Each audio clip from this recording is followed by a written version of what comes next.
Here we go. I can't believe it. We're in the pod dungeon. We're in the pod dungeon. I'm feeling with good. A major delay because I was on my deathbed. You're still kind of on your deathbed. I still low-key kind of on my deathbed. Like not high-key anymore, but like your low-key sound like you're still on your deathbed.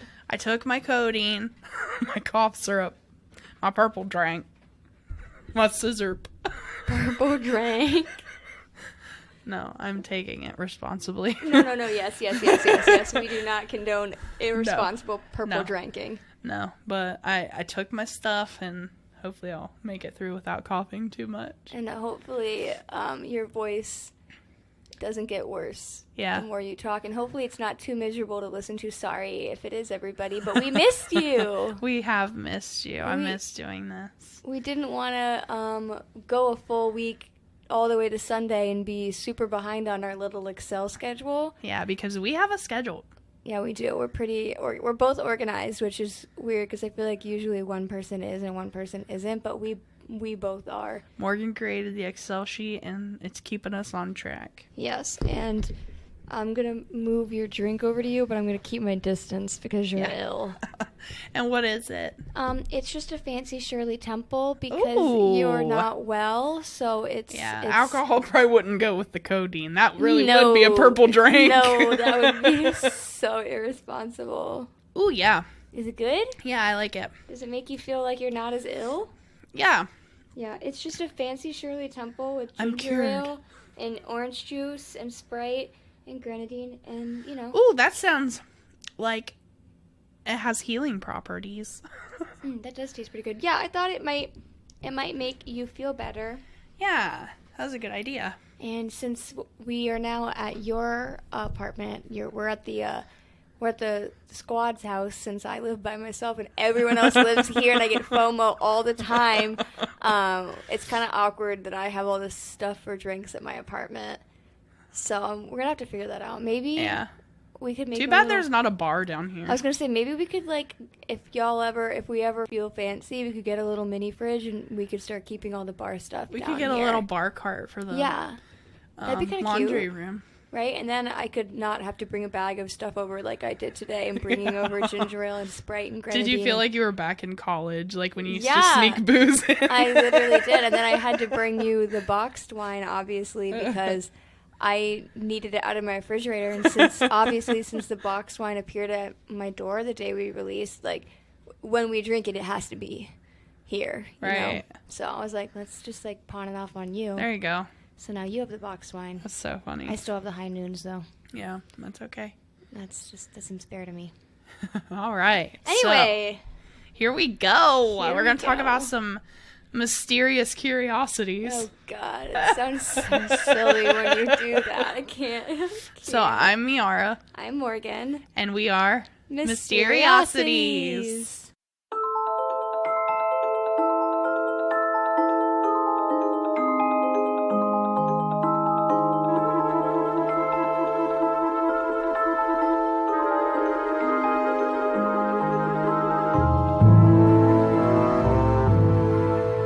So what are we talking about today? So I feel as though, hold on, can I move this down? Yeah, you can move it however you want. Okay, can I move it sideways? I don't want to fuck it up too much. Okay, because it's just I can't see my phone. I know, that's something we'll have to get used to because we're actually not holding our microphones anymore. We have this cool setup that Alex did for us, so we got our own little microphone holders with our pop filters, and it feels a lot more like an actual podcast now. Yeah, I'm not gonna lie, I feel cooler than I've ever felt before. I do too. I'm like, this is pretty fucking official. I know that you are a little more used to it than me because you did an episode of So We Game In with Alex the other day. And in case anybody happens to listen to that, don't worry. I know we said we weren't recording, and then she recorded, and it seemed to you like she was leaving me for another podcast. No, they live together, and it's out of convenience. If Alex is gonna get sick, he's gonna get sick. So there's no harm in recording when they're already together, literally in the same apartment. I do not live here, so obviously I was trying to keep my distance, which is why we canceled. But I'm here anyways. Also, Mysteriosities is my number one. I love you guys. Yeah. She would never leave us for a gaming podcast. She don't even game. I don't even game. I just like to talk a lot. Yeah, me too. Me too. That's okay. There's nothing wrong with that. Anyway, okay, so yes, today we're going to be talking about the Trans-Allegheny Lunatic Asylum. Ooh, it's Allegheny. Good, because I was going to look it up, but then I forgot to. And honestly, like, me knowing how to say that sounds like I know what this is about, but I really don't know a lot about it. Allegheny. Yeah. What did I say? Allegheny? Something Allegheny? like that, yeah. But it's Allegheny. Allegheny. Mm-hmm. Okay. I'm probably going to say it a fuck ton, so, like, I need to remember how to say it. We all know I can't pronounce literally anything. That's okay.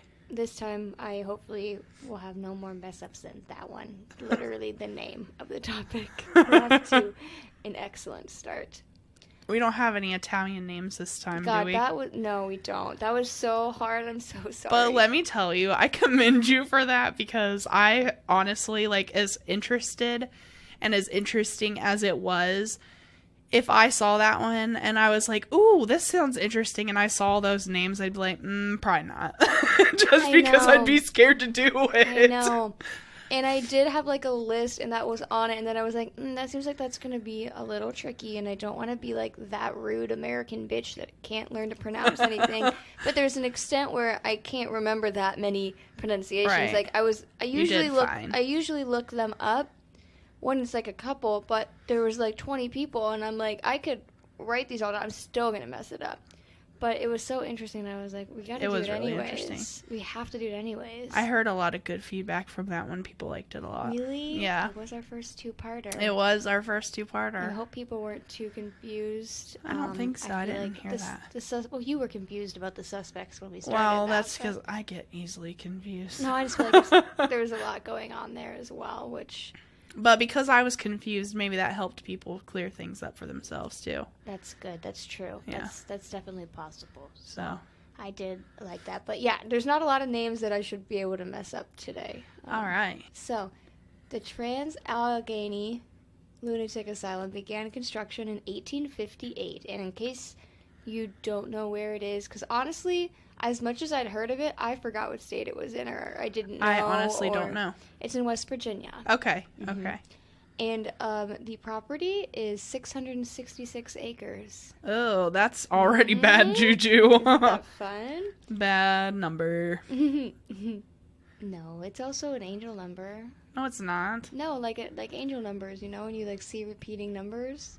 Oh, but the 3 6s, that's the devil's number. I know, but it's still an angel number when you look into like numerology and like okay. numbers. I promise. I wanted to buy myself an angel number necklace, so. Oh, that's cool. I was surprised when 666 was an option, but yeah. It is. So, our producer's here, but guess what? We figured it out. Fucking figured it out ourselves, like self-sufficient girl bosses. Girl bosses. Just kidding, I hate Hashtag girl bosses. I hate that terminology. Until they start calling boy bosses, right. I refuse to actually say that seriously. No, we just did on accident, so it's fine. Why do you have an ironing board? Oh, okay. Like in the head? It's like the Amanda show. Knock, knock. Do it. I love the Amanda show. No, I don't know. I don't remember what you're referencing. Knock, knock. Answer it. Answer the door. Ironing board. Ironing board who? I'm going to hit you in the head with an ironing board. I remember the reference now. That was such a good show. I loved it. Oh my god. Now she's a little crazy. No, let's not call her crazy. I think she's in a conservatorship too, isn't she? She got out of it though. Good. Yeah. I just feel like that's some bullshit. Whole thing. We're not going to get too off topic, but let women control their money. Right. Just because they're a child star and doesn't mean that they can't control their own money. Thank you. Right. Okay. But yeah, so it's also the largest hand-cut stone masonry building in the North America. I know I said the North America. In the North America. But I was going to say United States, and then it actually does say in my notes North America, so we don't want to, So that includes Canada. Yeah, and Mexico. Mexico. We don't want to exclude them in that. Yeah. I don't know how many hand-cut stone masonry buildings they have. Like, we got to include them in it. Yeah. I don't know why, but I thought uncut gems. Okay, so it's also the second largest hand-cut stone masonry building in the world next to the Kremlin. Okay. Which is in Russia. Yeah, I knew that one. Okay, good. And so obviously it, like I said, it started being built in 1858. So then the Civil War started, and the partially built asylum and the surrounding grounds became Camp Tyler. And it was an important military post in Weston, which is the city that it's in, which was vital to the control of, like, well-traveled roads at the time. So it was, like, kind of an important spot for the Civil War. Yeah. And also, just like a note, West Virginia was also just Virginia at the time. So it hasn't, like, divided up into its own little thing. So control of that area changed, like, several times during the war. Like, it would be, like, the Union, the Confederacy, the Union. It would go back and forth. There were fights there. So, you know, it's already got some history before the asylum is even built. Right. Because, you know, it's a bloody war. Uh-huh. So... And then at the end of the war, the completion of the asylum was prioritized, and even though a lot of towns in the United States and in that area were, like, financially ruined by the war, they actually, like were booming because of the asylum and how many jobs that it gave to the area. And nice. It was, like, the primary economic resource of that town until it closed. Wow. Yeah. Kind of like OU is for Athens. You know? So, yeah, the asylum was a huge economic resource to the town until it closed. And it was designed by Richard Andrews, and he was following the Kirkbride plan. Have you ever heard of the Kirkbride plan? I don't think so. Okay. Well, the Kirkbride plan is based off of Dr. Thomas Story Kirkbride's theory of moral treatment of the insane, and it involves moving patients from overcrowded city jails and almshouses to a rural environment with grounds that were tastefully ornamented and buildings arranged en echelon, resembling a shallow V if viewed from above. So basically, that called for, like, long, rambling wings so that every room had sunlight and air. So it basically had to be designed, you know, like, out so that everything's getting...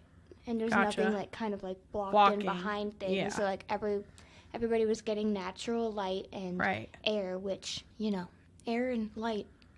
It's important to the mental health. I would say so. I know that in the winter, when there's no sunlight, I'm like, what if? Seasonal depression. It kicks in and it says, hey, and it's Ohio, so that basically goes from, like, September to April sometimes, it feels like. But, yeah. And the facilities are also designed to be entirely self-sufficient, so they're supposed to provide the patients with a variety of outlets for stimulating mental and physical activities. The plan also emphasized freedom, so they were allowed to roam as much as possible and find stimulation for their minds. And this plan influenced the construction of over 300 similar facilities throughout North America in that time. Oh, wow. Mm-hmm. Sailor suit. It's a sailor suit? It's probably going to be a sailor suit. Like right now it's a sailor suit? I should probably go. Okay. In case I, like, sneeze and shit my pants. All right, you heard it here, folks. She's calling sailor suit. Ouch. And then she kicked me. I'll be back. She's back, I'm everyone. back. No accidents. She's back and everything's fine. You better keep in the podcast that you called sailor suit. Yeah. You cutting it? I called sailor suit. I'll keep. Because, you know, it's a really important terminology. Like I said, it followed the Kirkbride plan, which influenced the construction of over 300 similar facilities in North America. So it was originally designed to house 250 people. Keep that number in mind. Remember that number for later. Okay. In case you haven't guessed, there are going to be more than 250 people here eventually. Right. And it was open to patients first in 1864. And when it first opened, it was not nightmarish at all. It was actually, at its conception, it was one of the first hopeful developments in centuries for mental patients. And then it just went downhill. And then it went downhill. Oh, no. Yes, but we're not talking about that just yet. Okay. We're going to talk a little bit more kind of about what the grounds had to offer and stuff. Just kind of get a really good idea of where it could have gone and where it was for a little while before it all. The hopeful vision. Exactly. So there were other buildings that were constructed on the property that allowed for the patients to be self-sufficient. There was a geriatric center built to help those with Alzheimer's disease and forms of dementia. There was a large cafeteria, a greenhouse which allotted for the majority of the produce, like most of the produce they ate was being grown in the greenhouse. Yeah. A lot of places do that. I like that. I think that's a good idea because, you're getting fresh. Right. And it's cheaper. It's way cheaper. And you're also giving people something to do. Yeah. So also can give somebody something to be proud of. Too. You're like, I'm eating this tomato and I grew it. Yeah. Feels good. That's why we're gardening next week. Yep. And there's also a medical center to help with the treatable diseases. Obviously, everybody who's there is being treated for something, but that obviously more means like the flu or like, a broken ankle. Like they had like a little area for that. They had a morgue and an autopsy room, and then they had a separate building for the criminally insane, which obviously helped to separate those who were like crazy dangerous to be around. Right. As opposed to like, you'll see at some point you could go there for masturbating. So, I mean, you probably shouldn't be roommates with like a serial killer. Right. It's a little bit weird. And then there was like a tuberculosis building eventually too, and that became a problem. So I have a quote that is from a former patient that kind of gave you the vibes from when, life was good. Yeah. And they said, I remember the Thanksgiving thing was great. We had great turkeys. And the Christmas thing was wonderful. It was like a fairy tale atmosphere. You know what I mean? It's like, I must be in heaven. I'm not in a nut house. I'm in heaven. Aww. Like, that's so nice. That is so nice. Like, you feel like that would actually help people. Like, not what will happen eventually. Oh, no. It also changed its name in 1913 to the Weston State Hospital, which signaled another cultural change in mental health treatment, I assume because, like, lunatic is not a nice word. Right. Like the Trans-Allegheny, is that what it is again? Yeah. Trans-Allegheny Lunatic Asylum, you go there and it's called that, you're like, cool. Right. It has, like, some vibes that go along with it. Yeah. So, yeah, and then, it's going to start to go downhill now. Are you ready? Because at its peak in the 1950s, there were 2,600 people occupying the space. Okay. 2,600. So, and it was made for 250? 250. Yeah. It's a little over. That's like, what is that, 10 times? It's about 10 times the amount of people there's supposed to be. Yeah. We're going to move on to the next section. Okay. Called When It All Went Downhill. Uh-oh. Here we go. It all started going downhill in 1881. Uh-oh. Yes, it was around that time that there was an increase in mental health diagnoses and the stigma surrounding disease, so the asylum began to get overrun. This is the time that the definition of mental health changed so much that you could be sent there for having epilepsy or like being an alcoholic. Right. And so there's this one blog post that I found that I'm going to reference a lot, so I'm going to link it in the show notes. But this person went on a tour, and so they had a lot of good information that I could not find anywhere else. So I'm going to link it. I'm going to scroll down and see what it's called right now. It's called Road Untraveled. On this blog post, one of the tour guides listed some of the reasons that you could be admitted into the hospital. So I'm going to read some. These were found on notes and patient records. So I probably would be. Same. These are all legit. So some of them were medical conditions like asthma, rabies, or tuberculosis, which obviously are not mental illnesses. Right. Others were wives who were insubordinate to their husbands, indigestion, doubting one's ancestry, political and religious excitement, and being kicked in the head by a horse.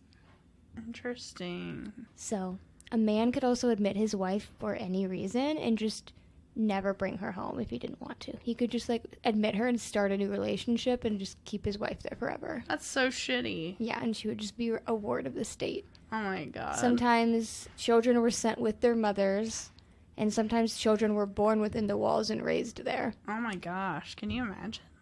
Yeah, I know. That's crazy. That's just like, oh, that's just all you know. Yeah. Like, that's it. Especially, and you probably, I mean, you see some crazy stuff in there because there's like legitimate people that actually have mental issues there. Yeah. And then there's somebody who's like, oh, I want to bang somebody else, so I'm going to admit my pregnant wife, and she's going to have our kid in there, and then, you know what I mean? Yeah. Crazy. And when it gets so crowded and some shit starts to go down, yeah, people saw a lot there. I bet. We're going to get real up in this in a second. Sometimes children were just dropped off in front of the hospital as orphans. Basically, a big part of the hospital's history was written by people who never should have been there in the first place. Right. Which I did not come up with that quote. That was from the blog post. That's crazy. Because that's a really, I feel like that's a really good line. Yeah. It's true. Probably more than half of the people in there had no reason to be there whatsoever. Right. Like, can you imagine just eating like a piece of pizza and then getting really bad indigestion? And they're like, well, you're going to the lunatic asylum. I really like, and it's unsurprising to me that the one that you latched onto was indigestion. I'd be fucked. Yeah, you would be fucked.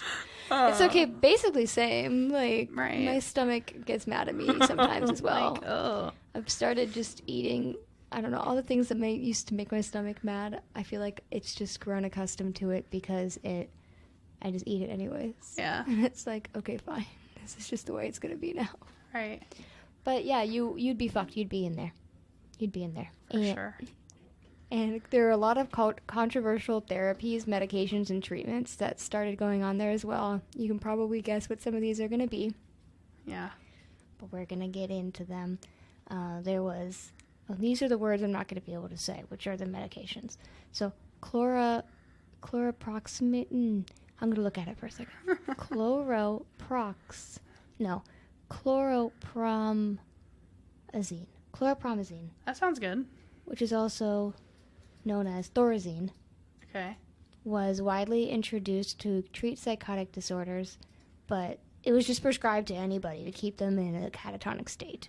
Oh, that sucks. People just were prescribed it left and right. There's also laudanum, which that's a familiar word, which is an opiate that's most commonly used to treat pain, and it was also just regularly provided to patients. Basically, if you look through the apothecary at the asylum, it provided like a fascinating little look at all the medicine that they had there, and they were just given to people willy-nilly, one would say. Were there did it say anything about overdosing or anything? Not that I saw. Right. No, but But they probably didn't investigate. You know what I mean? And back, I don't know, that might sound stupid, but when were people officially able to really rule something as an overdose? When were the medical advances enough that they could be like, that's what this means? Right. So there could be deaths where that was what happened, but they maybe just didn't do an autopsy. And honestly, just like today with mental health, people tend to care less. It's not as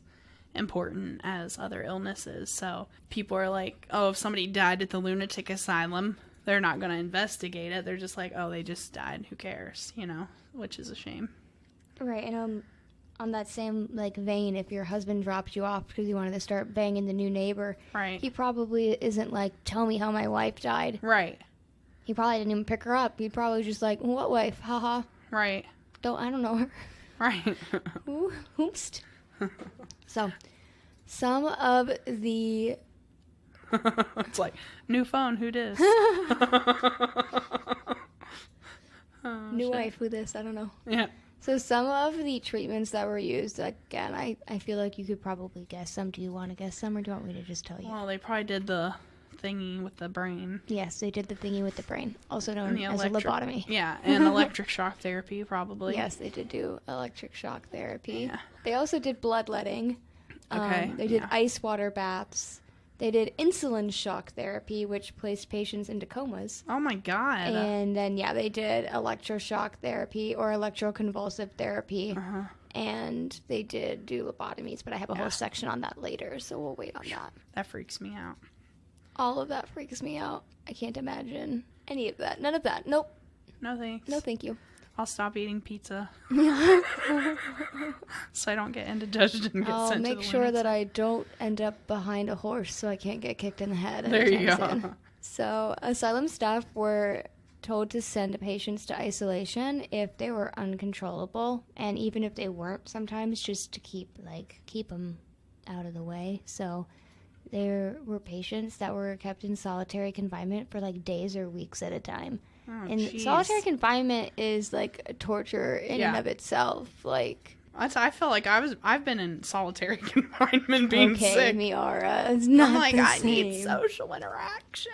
Oh my god. That's how I get it, is from work, and I haven't been at work all week. I know, it's pretty crazy. You've been home all week. I know. So dying. So isolation was so detestable that one inmate, who was a former boxer who suffered from injuries that rendered him emotionless and occasionally violent, attempted to beat down the metal door that closed behind him when he was placed in solitary. He ripped one door off of his hinges. Damn. And left visible dents in the other door. And this, I believe, is from the same blog post I referenced before, and I think that they took pictures of the door. And yeah, you can see the dents.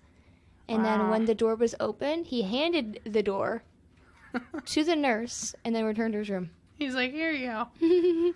And I did wrote Allah also from the blog post. There were pictures of the door, and there were dents in it. He just handed it back to the nurse and then went back to his room. He That's said, crazy. I think I'm actually going to go back here. Thank you, though. Yeah. And then conditions began to decline dramatically as time went on, obviously. We referenced how high it got, but it just, that was the highest point. But throughout the years, it was still getting crazy crowded. There could be sometimes 4 or 5 people to a room, and these rooms were meant for one. Oh my gosh. Yes. Ugh. And you know how they had, like, the greenhouse? Yeah. They also had, like, a farm and a dairy on the compound, and that's how they got, their food and their, like, milk they, and stuff took care like of that. the animals And it was stuff. enough to provide for 300 people. So obviously... So they were starving. Yes, there got to a point where there was so much demand for food that came with the overcrowding, that patients began to suffer from malnutrition, and that only exasperated people with mental health issues, so it was just a dumpster fire. Can I ask, was there cannibalism at all? Oh my god.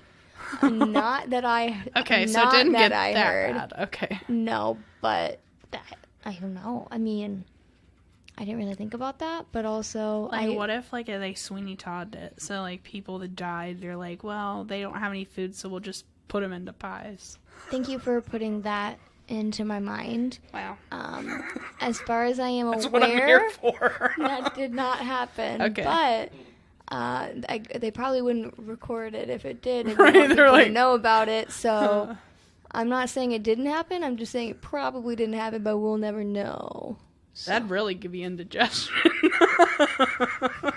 And you're really stuck there forever. It's a vicious cycle. Your indigestion never ends, and then you're there forever. Right. So then in 1935, there was a fire, and it absolutely ravaged the 4th floor of the hospital. But nobody was killed.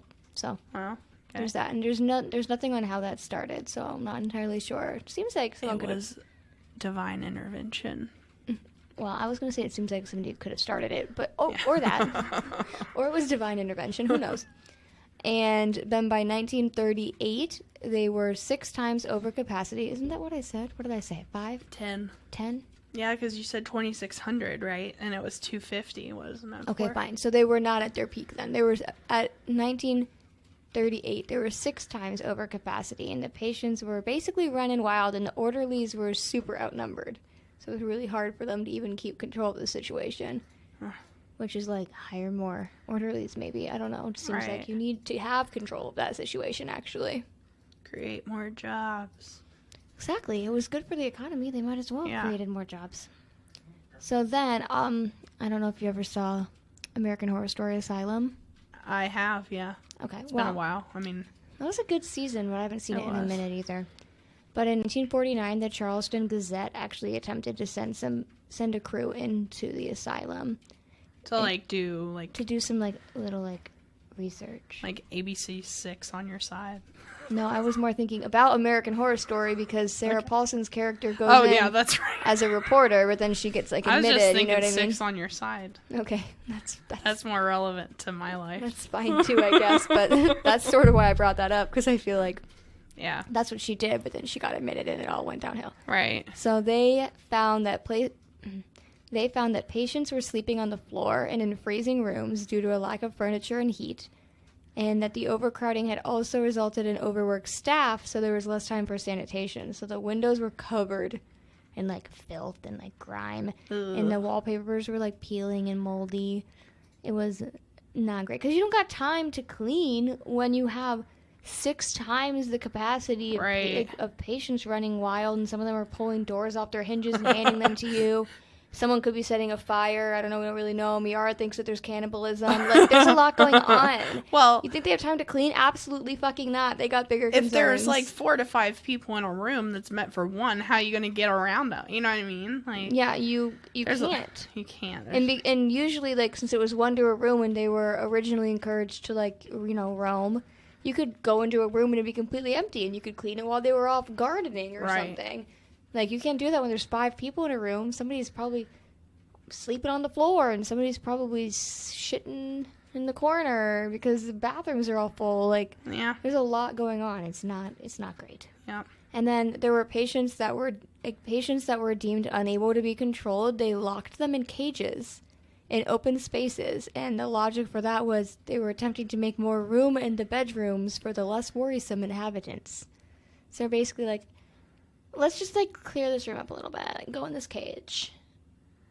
Does it say solved it? I mean, not that it matters, but, like, I'm curious as to the size of the cages. It did not. I did not find that. I bet they weren't very roomy. But no, I would imagine they were not. I would guess, if I were to guess, and I don't know, but I feel like they were probably ones, like, you're not standing in it. You're probably like crouched in it.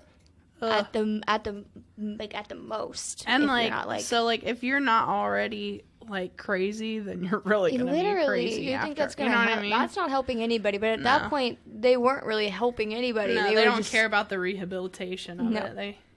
Absolutely not. So then the asylum also became a training ground for experimental lobotomies. Ugh. Yes, we're here now. Gross. I hate those. Yeah, I know. Because Walter I've never had one. So I need one. No, I don't think anybody needs one.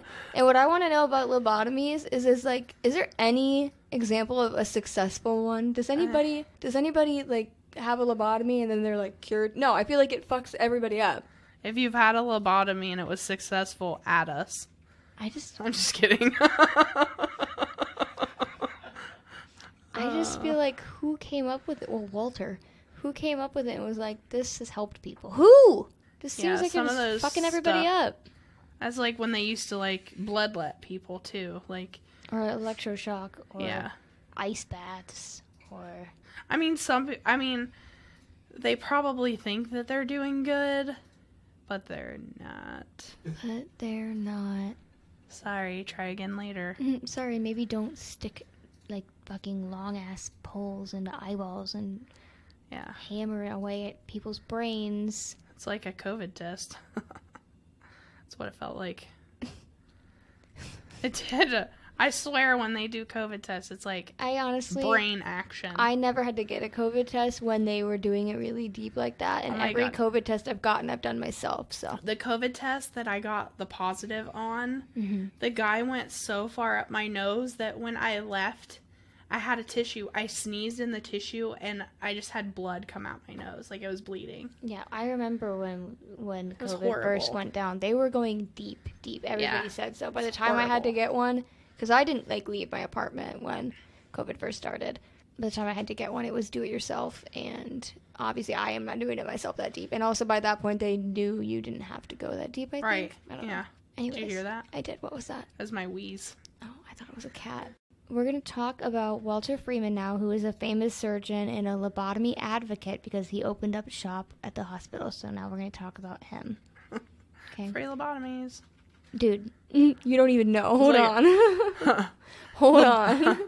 Come to my lobotomy pop-up shop. You literally don't even understand, dude. Hold on. It makes me think of that Supernatural episode where that guy, like, Yeah. Dude, Supernatural is so... relevant. It is. I'm just thinking, of that episode. Did you hear they're making a prequel? No, I didn't hear that. The Winchesters. It's about John and Mary when they were young. Are you fucking with me? No, I'm serious. It's coming out on CW. Jensen Ackles is, like, producing or directing it. Stop it. I love that so much. Isn't it so cute? I actually saw a TikTok the other day of Jensen and Jared, and it was at, like, a little con or whatever. I don't know when it was. Yeah. But, like, you know how Jared has a lot of beanies? Yeah. He and this girl in the audience were like, I lost my favorite beanie. It blew off of my head into this fountain. And do you know where I can get good beanies? And then he gave her his beanie. Oh, that's so cute. And then it was really funny because then Jensen took his watch off and he was like, oh my God, Jared, I lost my watch. Do you know where I can get another one? And then he pretended to give Jensen his watch. It was really funny. That's funny. And then Jared was like, I lost my underwear. Anyways, they're the cutest. This is not relevant, but no. I love them. Me too. And I'm going to have to look up the prequel now. That's fucking exciting. Walter Freeman, in his lifetime, do you want to guess how many lobotomies he performed?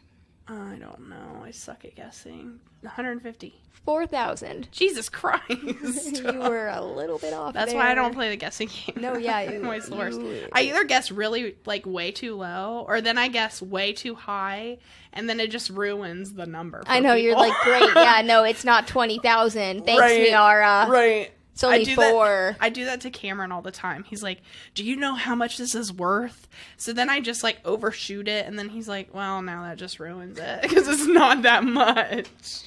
No, yeah. So I just avoid those games because I end up disappointing people. Well, you didn't disappoint me. You did great. Okay. So his method was obviously the ice pick method, which involves slipping a thin pointed rod into the patient's eye socket and then using a hammer to force it to sever the connective tissues in the brain in the prefrontal cortex, which resulted in a lot of deaths and probably not a lot of fucking good results. Yeah. Because, again, I just don't really feel like there's any historical, like, proof that those even help people. That gives me a headache. I'm getting a headache, but I also haven't eaten yet today, so that's probably why. Your mom's going to listen to this, and she's going to give you a lecture. Well, it's not my fault. I woke up, and then I had a job interview for 3 fucking hours. She's going to be like, Morgan, you know you have to eat. 3 hours. It was 3 hours. It was actually only 1 hour and 45 minutes, but with 1 hour and 15 minutes of breaks, but still. So while at the hospital, he would conduct lobotomies for $25. And he would encourage crowds to watch as if it was a theatrical performance. Oh, like, people just came in and watched. I think he needs to be admitted to this place. I would argue the same.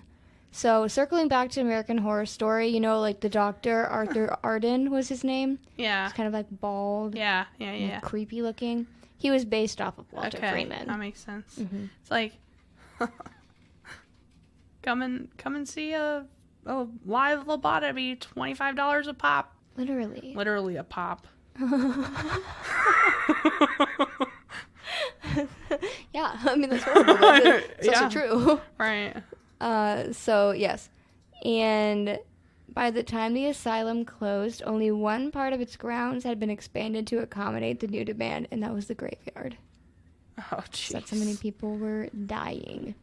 So. Did they have, like, mass graves, too? Wow. That's my next bullet point. So, speaking of the graveyard, so the staff would notify next of kin when a patient passed away, but in many cases, families did not identify or even take their bodies. I mean, you got to think about it. Because the husband's out there banging another lady. Yeah, you got to think about it. They were dropping off their wives, their children, their family members that they were embarrassed of. If you were there, you were probably your family was probably trying to forget that you existed. Yeah, like, get rid of you. Yeah. So, for those who were not claimed, they were assigned a number and buried in the cemetery with only a gravestone reflecting the number. Wow. So, over time, a lot of gravestones were moved and even repurposed. So, basically, today, there's no way to identify who's buried there because they're just a number. And the records of how they assign those numbers are, I mean, from this, I would imagine they're gone because they're saying and people were moved, headstones were moved around, you know what I mean? So. And is there a lot of paranormal activity? Oh, yeah. There's a ghost section next. Oh, yes. So, also, which I kind of thought was a little bit surprising, but patients were always buried. There was not a crematorium. There was no cremation. It was all bodies being buried, which just kind of surprises me, and I'm not trying to be, like, blunt, but I would just feel like if you were at an asylum that was 10 times over capacity, people were dying from lobotomies, they were dying from malnutrition, they were dying from whatever they were dying of. Burying bodies is a lot of work. Yeah. Digging that up, carting a body, like burying them, all of that is a lot of work. I'm just surprised because I would just feel like from how like cold it became, like how it became and how people were being treated, you just feel like they'd dump them in a crematorium and be done with it. Like, right. It just kind of surprises me that they stuck with burying them. I want to do some math real quick. Hold on. Okay. I'll just drink my drinky, though I am getting really, really, really hungry. Okay, so Alex did some fast math. So $25 for a lobotomy back then for people to watch is worth around $527 today. Damn. So I just did 4,000 times that amount. That bro was making $2.1 million. Oh my god, he really wrote that on a Word document and put it in his computer? He did. And he did a little motion to me. Like, hey, look over here. Hi, Minerva. Hey, good girl. We're also going to have a lot more cat action because my cats can just freely roam. Yes, well, we locked mine out. We don't cannot have lock. that ability here. Though hi, sweet girl. Hi, baby. To be fair, we're not on the ground anymore, so it's like, if we were up off the ground, I probably wouldn't have locked the cats out of my room either. She's such a cute meow. She does. You're so cute. Yes, we're talking about you, pretty girl. Oh, I love you. You're such a sweetie pie. Okay, so people were also dying because they were being murdered. Oh, geez, yeah. So we have a little bit about this, and then we'll go into ghosts. So, the trigger warning, I'm talking about murder. And this first one's kind of Violent? a little bit violent. So there was one time at night that two patients pulled another one from his bed, and they tied him up in bed sheets and tried to hang him from the ceiling. Like, hang him, basically. But the sheets wouldn't hold. So instead, they put his head under a metal bed frame and jumped up and down on it and crushed his skull. Oh my god, that's terrible. Quit. Nice, sweet girl. She wants to come up on your lap. You can come on my lap if you want to. You can. I mean, Jump up. Oh, I have a cat on my lap. Y'all, she will. She'll stay y'all, there, too. I have a cat on my lap. I'm going to try to get a picture and put it on the Instagram. Hold on. Oh, now she's on the table. That's still cute, though. She wants a drink of our drinks. Oh, it's very good, Minerva. You are correct. But don't drink it because it's mine. I had a cup of tea last night. Like, not actually, like, warm tea. Like, iced tea. Mm-hmm. And she started drinking out of it. I'm like, what the hell, cat? Oh, she's back on the ground. My cats are like that, though. They'll drink anything. Eat anything. Yeah. Anyway, so, yeah, they crushed his head. Oh, that's terrible. So that happened. I'm not going to repeat that again. No. And then there was also a report of a nurse who disappeared. And while at first they thought she'd left the building and police got involved and they found nothing and they thought, she'd gone home or she'd left and then gone missing, clearly the asylum had not been searched well because 2 months later her body was found at the bottom of an unused staircase, murdered by the patients and left to rot. Oh my god. We're getting really off topic here today because we're really distracted by cats. she's our what's a podcat mascot. Podcat. Yeah, I love that. Podcat mascot.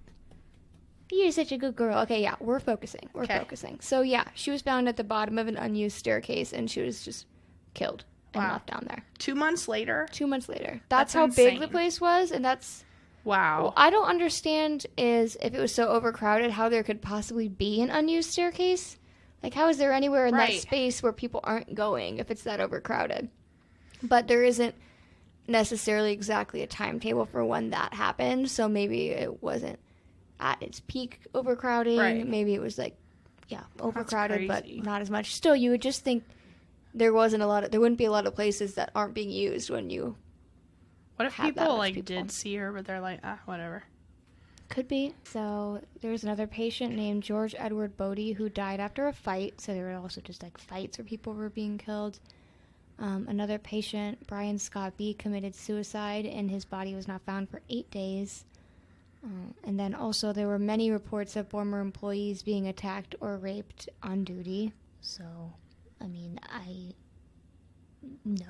and the thing is, we're talking about how it was such an economic, like, resource towards the town, and it was, like, really kept the economy booming. But you got to think, like, you would just say, well, wouldn't you not work somewhere that dangerous? But, like, you don't know what the options were. That's true. You don't know, like, if that was such a big part of it. You don't know if they could have found another job. Right. So, yeah, that's a little bit about kind of other dangers within the asylum. And now we're going to talk about ghosties. Ghosties. And after we talk about ghosties, then we're done. Then we can eat Buffalo Wild Wings. Okay. Okay, so guides and visitors have said that ghosts reveal themselves in a number of ways. I feel like that's just ghosts. So there's like, they slam doors, they scream, they appear as lights or orbs. There's just a bunch of different ways people see things there. Yeah. Sometimes they see ghostly figures walking through the hallways, or they glimpse shadowy figures. One time, a doctor even reported that a spirit followed her home, and it continues to trouble her to this day.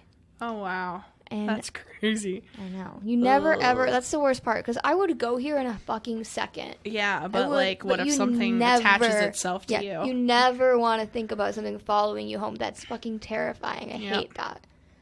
Other people say that they've seen like a ball of light moving in the hallway, or they see apparitions dressed in white.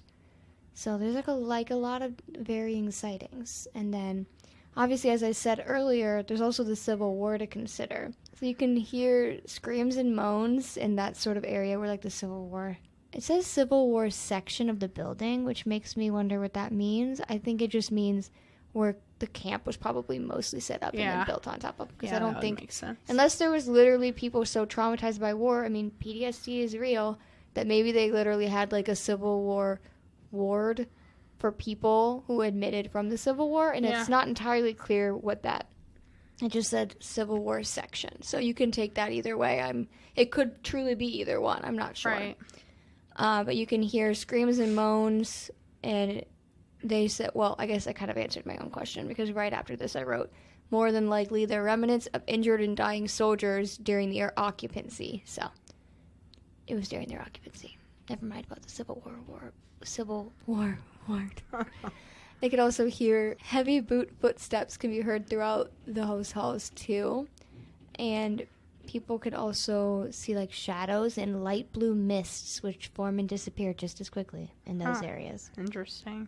So there was also a psychopath. We're just going to be bopping around, all right? Just bopping around different ghost stories. So there's a psychopath that was housed in the asylum simply called Slewfoot, which I don't like that. That freaks me out. I don't know why.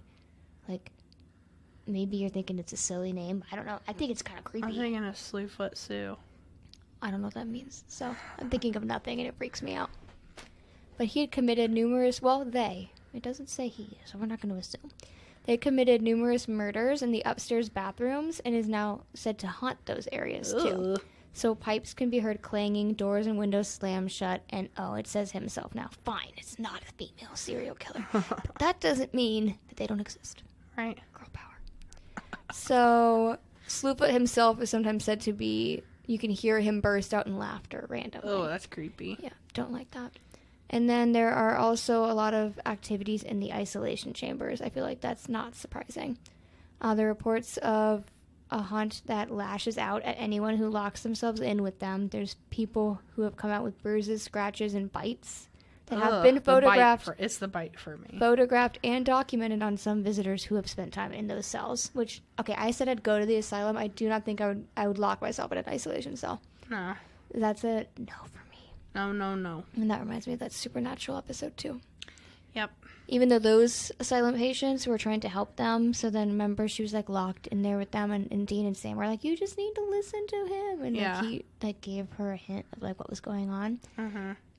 Which, I mean, to be fair, in a lot of these asylums, not to just like get wildly off topic, it's still kind of on topic. A lot of the time, like, they're not the bad guys, really. Like, right. Even if they've done shitty things to get there, most of them probably haven't, first of all. Right. Most of them are probably normal people. But really, the bad guys are not usually the patients. Yeah. I think that episode did a good job because it did that. I liked it a lot. Anyways. It's true. And then some people also report a shadow figure who crawls through the halls. Ew, no. And has been documented numerous times on films. I hate crawling. I hate it. I also hate crawling. That's not it Freaks for me out. And no one knows who or what the shadow figure is because, sometimes you can, kind of figure out, oh, this is so-and-so. When you're thinking about, no one knows what it is. They don't think it's from this world. Ugh. It's a Damon. It's a Damon. On the first floor of the building, which was called the Civil War Wing. So there was a Civil War wing, y'all. I'm not stupid. And it's the oldest part of the hospital. There is a former patient said to lurk there by the name of Ruth. It is unknown why Ruth hates men, but she do be hating men. And when you go through there, she throws things at them. Oh, which, wow. Relatable. Yeah. I wish I could throw things at people all the time. And her spirit still wanders in the hallways, and people have been pushed up against walls, and they've heard whistling sounds. Oh, wow. In that particular area. So then, and I'm sorry, we really are just jumping. We're just jumping from story to story. I'm sorry if that's a little chaotic, but that's who I am. There's also Ward 2, which is on the second floor, and a couple of violent events occurred there. There was one room where a man was stabbed 17 times by another patient. There was another room where 2 patients committed suicide by hanging themselves from curtain rods. And here you can see shadowy figures that have also been caught on EVP as saying, "Get out," which ghosts say a lot. They really want you to get the fuck out, which is valid. Right. You did not knock or ask to be here. Right. This is not your... leave my home. This is my residence, not yours. So, another one of the common ghosts, his name is Lily. And she haunts the 4th floor in Ward R.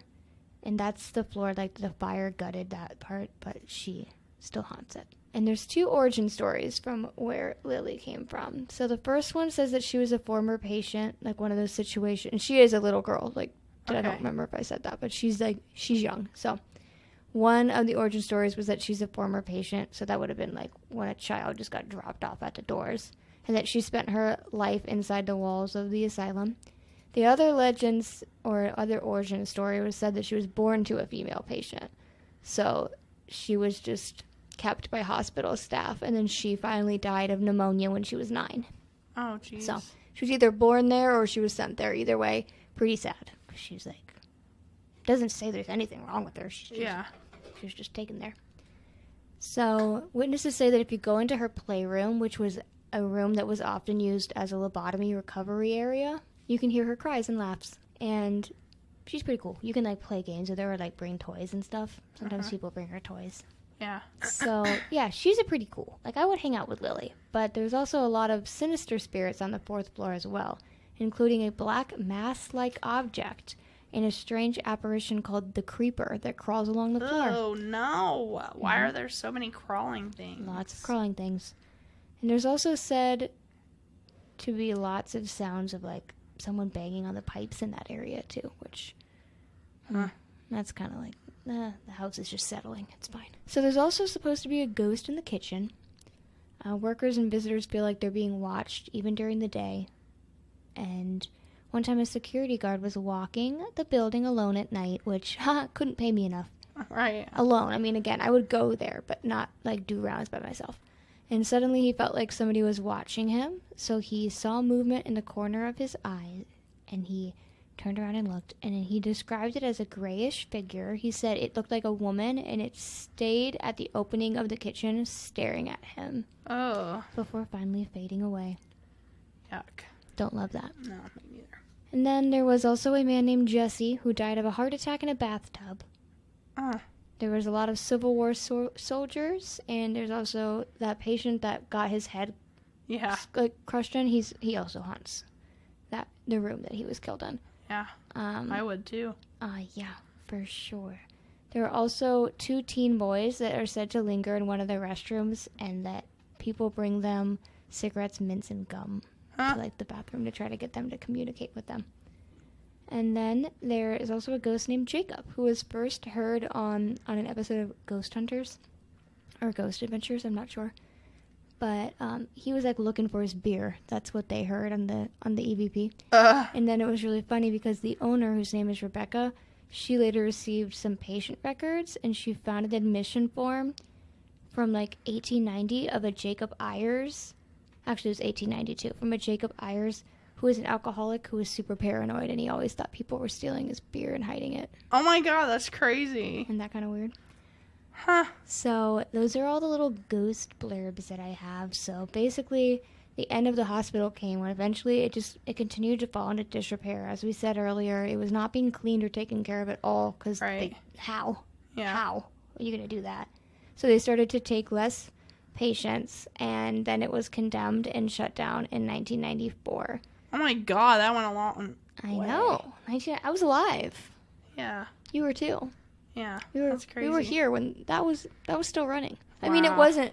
I don't think it was at its worst, but obviously it was not great. But I don't think they were like doing I don't know when lobotomies stopped. Maybe they were doing lobotomies. I don't know. Either way, it was abandoned and left to rot for years until it was placed on auction and purchased for $1.5 million in 2007. I forgot how to say Who it. bought it? Rebecca, the girl I spoke about, her family. I forget if she bought it or if, like, she got it after them, but it was that family. And then at first, when they were trying to restore it to its former glory, like, they had a lot of issues with the random fires. Yeah. And like code issues, so people were kind of like, interesting. Why is this having so many difficulties? But now it's open to tours every day. You can go on historic tours, and you can go on ghost tours. And you can go all night. Oh, no. You can go from, like, 8 to 6 or something like that. No. Which, like, I don't know. I feel like I would just get so tired. Yeah. It's not even that I wouldn't do that. I'd probably feel end like up I would sleeping get tired. the whole night. I was No, like, it says on the website that you don't sleep. Oh, jeez. No, you're not given. No, you're awake. You're not sleeping. No, you're I'd exploring. start crying because I need my sleep. That's my thing. Like, I just would be too tired to do that. Yeah. I'd be like, oh, this is really nice and all, but like, I'm gonna go take a nap. All right. So yeah, that's all I have. That's everything. Wow. That was a nice combo Thank you. of like crime and ghosties and just all of it. Thank you. I liked it. Thank you. And now we have our new mascot. Podcat. Podcat. Minerva is our podcat. That's so cute. It is cute. Even though I don't know where she went. I'm gonna get pictures of her face and like make stickers. Oh, that's cute. If you want some merch, I'm gonna do it. I'll just jump it on the merch train. Huh? Yeah. I'd do it. We have to get shirts that say that's sketchy too. Yeah. And something about being probed. That's the most important. Okay. Being probed. So we need to briefly do some shit and then leave because I'm like really hungry. Yeah. So y'all, Follow us. yeah, follow us on all of our things. If you haven't yet watched our live episode from like not Sunday but the Sunday before, Yeah. check it out on our YouTube or our Instagram.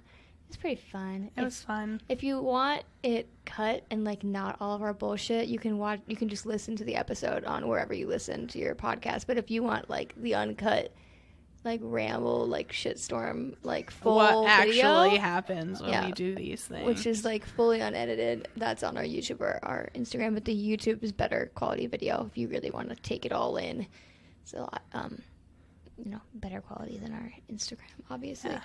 But yeah, thanks for sticking with us. Sorry for our delayed episode, but we wanted to get something out for you, so here we are.